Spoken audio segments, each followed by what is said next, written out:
This is a story about a corner in the city of Mumbai. And in that corner, it is about, to put it simply, buildings and people. So I'm here to tell you how the world recognized these buildings as Mumbai's heritage and its citizens as heroes. In 2018, UNESCO inscribed the Victorian Gothic and Art Deco Ensembles of Mumbai as a World Heritage Site.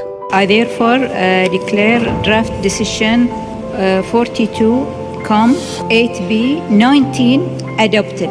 Remarkable achievement, Victorian Gothic and Art Deco buildings of Mumbai have been declared as a World Heritage Site. We were very appreciative of the quality of the nomination. We fully support the draft decision to inscribe this property in the World Heritage List. Australia supports the inscription of the Victorian and Art Deco Ensemble of Mumbai. And Namaste. As India takes the floor for the first time in this 42nd session, on behalf of the Government of India, the Government of Maharashtra and the citizens of Mumbai, this delegation of India would like to thank the committee, the World Heritage Center, the Secretariat and the ICOMOS for their invaluable efforts. We would like to dedicate this inscription to the proud citizens of Mumbai, the Mumbaikars, who have always put great value to their heritage and worked consistently to protect it. Notice that Mr. Karir thanked the citizens of Mumbai. These citizens, people just like you and me, took up the initiative to bring Mumbai's vibrant heritage on the world map.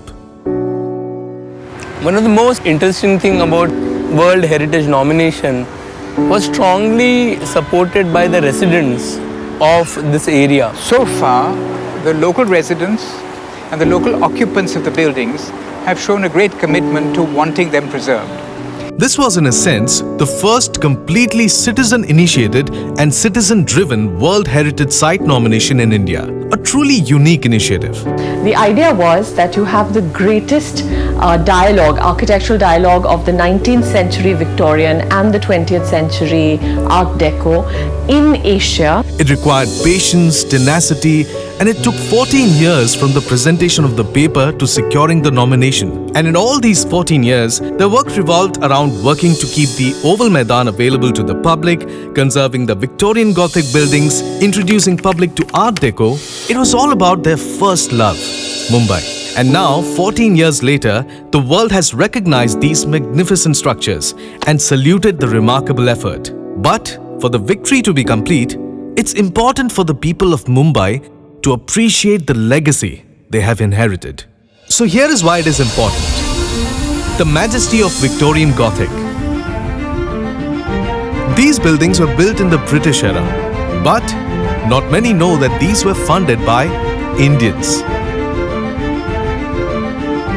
The Bombay High Court is one of the largest Victorian Gothic buildings in the precinct. There are thousands of people every day who use the High Court. You can't help but be impressed and overawed by the grandeur of the High Court. With enveloping verandas adapted for cross-ventilation needed for the tropical climate. Little iconography of animal imagery and floral imagery. Animals, birds, people, grandeur, mercy and justice. A structure that commands discipline and respect. Ladies and gentlemen, this is Bombay High Court for you.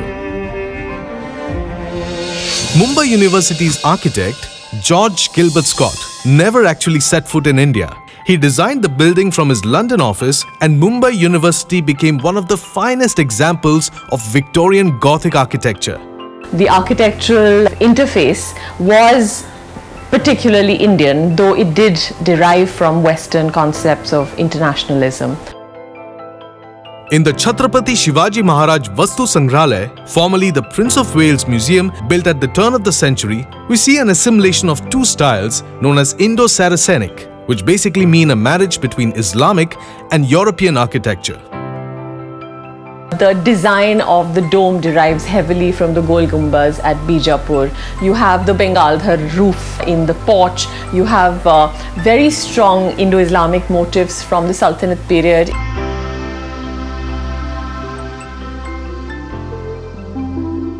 If you were to stand at Eros in 1900s, all of it would be water. It is with Churchgate Back Bay reclamation that Art Deco arrived in Mumbai. Mumbai has one of the largest collections of Art Deco buildings in the world. This came to Bombay in the 1930s when the first ships came to the port of Bombay. Art Deco gave an opportunity to people to actually reside in art.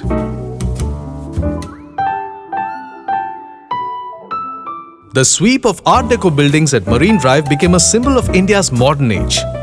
These buildings offer depth in viewing because of the uniformity in their height and symmetrical features. We had architects, all of them Indian, all of them under-recognized, under-celebrated, who created this magnificent architecture. We must appreciate that in 1930s, the architects built a harmonious quality of life, where the interior and exterior were designed by the same architect. These stunning interiors define the grandeur of the Deco buildings. The breathtaking staircases, intricate tiling work, grills on the balconies, modest compound walls, all come together subtly and quietly, creating visual harmony. So the next time you're in the Churchgate and Marine Drive area of the Heritage Precinct, don't forget to look around and treasure hunt for these elements. Porthole windows, turret balconies, curvilinear forms, attractive typography, and so much more. The Oval Maidan.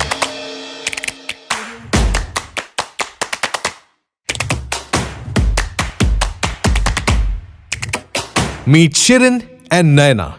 These two ladies have a question for you. Can you imagine what the scene would have been if there were high-rises instead of the Oval Maidan?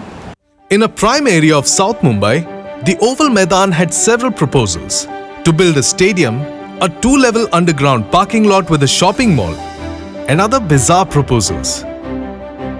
It would have been terrible. Apart from the fact, no heritage, all that, but just the physical aspect of it would have been terrible.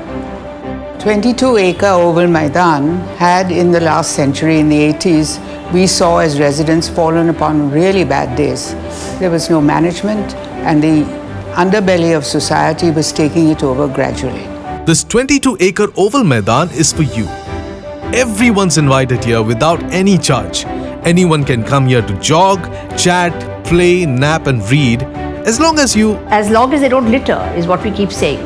We were able to get the World Heritage tag because this is the center of this precinct and the heart. And it's the Oval Maidan, which is the central focus of the World Heritage Site, with the Victorian Gothic to its east and the Art Deco to its west. If anyone has to witness how Mumbai thrives, then visit Marine Drive.